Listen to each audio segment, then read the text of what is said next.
Fakta baru terungkap dalam misteri kematian dosen Universitas 17 Agustus 1945, Untag, Semarang, Jawa Tengah, berinisial DLL, 35.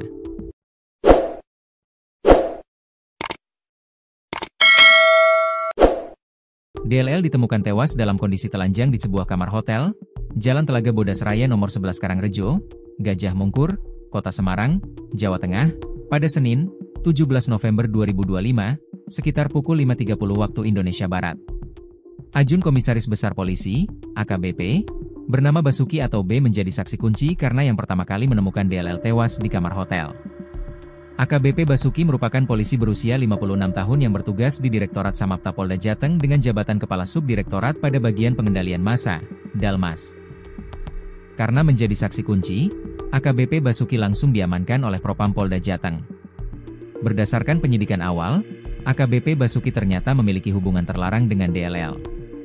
Bahkan, AKBP Basuki mengaku sudah kumpul kebo dengan dosen muda itu sejak 2020 atau 5 tahun. Padahal, AKBP Basuki dan DLL tidak memiliki ikatan suami istri yang resmi. Sebenarnya AKBP Basuki sudah memiliki istri sah, sedangkan DLL berstatus belum menikah. Kendati demikian, AKBP Basuki ternyata satu kartu keluarga, KK, dengan status famili lain bersama istri dan satu anak AKBP Basuki. Kepala Bidang Hubungan Masyarakat, Kabid Humas, Polda Jateng, Kombes Pol Artanto mengonfirmasi pengakuan dari AKBP Basuki. Iya, mereka ada hubungan itu, asmara, dan mereka tinggal satu rumah.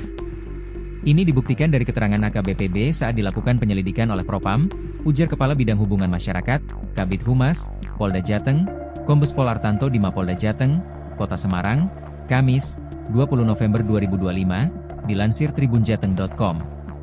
Artanto menyampaikan, AKBP Basuki berada satu kamar dengan korban saat peristiwa itu terjadi. Ia tahu detik-detik kematian. Jadi AKBP B ini adalah saksi kunci dari penyelidikan peristiwa pidana maupun kode etik ini, ungkapnya. Kini Bid Propam Polda Jateng memberikan sanksi kepada AKBP Basuki untuk ditahan selama 20 hari.